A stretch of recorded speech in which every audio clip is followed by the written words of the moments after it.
Hello friends, welcome to my blogging channel. তো তোমাদেরকে নতুন একটা ব্লগে নতুন একটা সকালে অনেক অনেক স্বাগত। তোমরা কেমন আছো এবং তোমাদের দিনকাল কেমন কাটছে অবশ্যই জানাতে ভুলে যেও না। তো আমার এই ব্লগটাতে তোমাদের সঙ্গে আমি শেয়ার করে নেব কলকাতা থেকে এত জিনিস কিভাবে নিয়ে এলাম, এত জিনিস আবার কোথায় ছিল।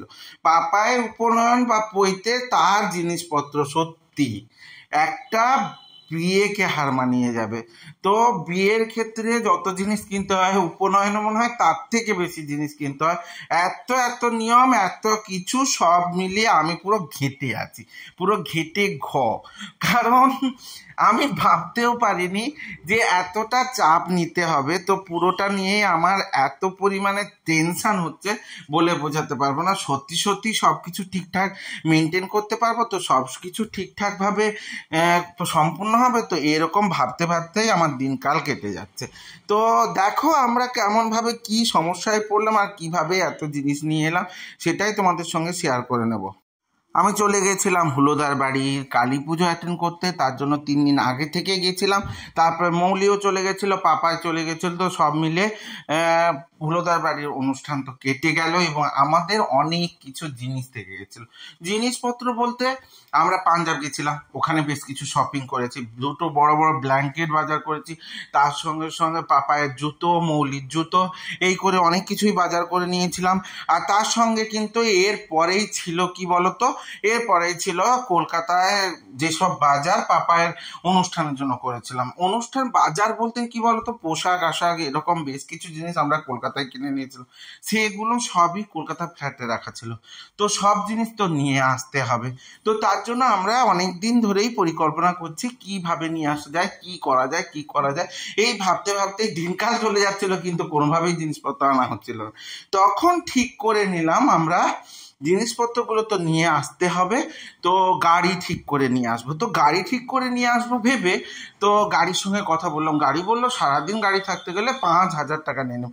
তো 5,000 টাকা আমার ক্ষেত্রে কিন্তু অনেকটাই, আর এই অনুষ্ঠানের সময় 5,000 টাকা গাড়ির পিছনে দিয়ে দেবো, এটা ভাবতে গিয়েই না আমার অবস্থা খারাপ হয়ে যাচ্ছিল।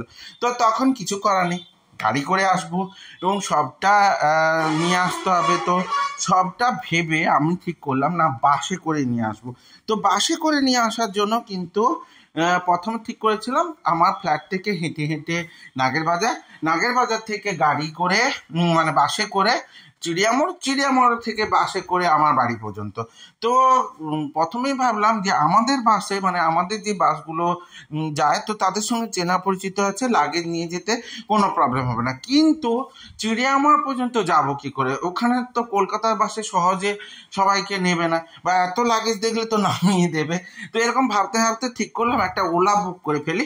তো হঠাৎ কেন মাথায় এলো, আমি কিন্তু ওলা, উবের বা র্যাপিডো এগুলোতে খুব একটা যাতায়াত করি না। তো হঠাৎ মাথায় এলো তো ওটা করলে সহজ হবে, তাহলে আমাকে আমার ফ্ল্যাট থেকেও হেঁটে হেঁটে যেতে হবে না অতগুলো লাগেজ নিয়ে। তার সঙ্গে আবার গাড়িতে ওঠার সময় এই লাগেজ দেখে কোনো রকম প্রবলেম অ্যারাইজ করবে না। হয়তো টাকাটা একটু বেশি গেল, তো কিন্তু কলকাতা থেকে গাড়ি করে আনার যতটা খরচ ছিল তার থেকে অনেক কমই পড়েছে বলতে পারি। তো তার জন্য কলকাতার ফ্ল্যাট থেকে উবের বুক করলাম, উবেরে করে চিড়িয়ামোড় চলে এসেছিলাম।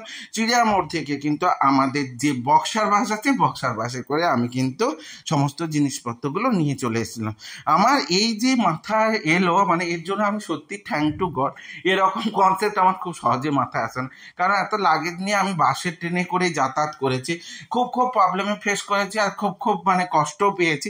তো এখন কলকাতায় থাকতে থাকতে মানুষজনকে দেখতে দেখতে নিজেরও একটু অভিজ্ঞতা বাড়তে বাড়তে কোথায় কোনটা কীরকমভাবে মেনটেন করলে কত সহজ হবে, হয়তো কস্টিংটাও একটু ভাবনা চিন্তা সব মিলে 5,000 টাকার জায়গায় 500 টাকায় এই জিনিসটা হয়ে যেতে আমার একটু কনফিডেন্স লেভেলটাও হাই হয়ে গেছিলো সত্যি কথা বলতে। তো এই যে ব্যাপারগুলো এগুলোকে মানে জীবনের মধ্যে অনেক অ্যাচিভমেন্টও বলতে পারো বা শেখাও বলতে পারো। তো অনেক কিছুই পরিশ্রম করে অর্জন করতে হয়েছে, তার মধ্যে নিজেকে সাশ্রয় করে সংসার চালাতে হচ্ছে, সব মিলিয়ে কিন্তু বেশ একটু ম্যাচিওর হয়েছি মনে হচ্ছে। জানি না কতটা ম্যাচিওর হয়েছি, কারণ কিন্তু আমার এই ব্লগগুলো তোমাদের কেমন লাগছে, যদি ভালো লেগে থাকে তাহলে লাইক কমেন্ট শেয়ার করে দিও। আর ইউটিউব থেকে যারা দেখবে তারা সাবস্ক্রাইব করে দিও এবং সাথে বেল আইকনটা ক্লিক করে দিতে ভুলে যেও না, যাতে আমার ভিডিওগুলো তোমাদের সামনে সবার প্রথমে চলে আসে। এইভাবে আমার সাথে থেকো, সঙ্গে থেকো, জুড়ে থেকো। কমেন্ট করে জানিও কেমন কি লাগছে, আর নতুন নতুন কী কী ব্লগ চাইছো সেটা একটু জানিও। তো আমি সে ধরনের ব্লগগুলো তোমাদের অবশ্যই দিয়ে দেবো। তো আমি চাই কমেন্টটা তোমাদের মাস্ট, আমার পাশে থাকবে। টাটা।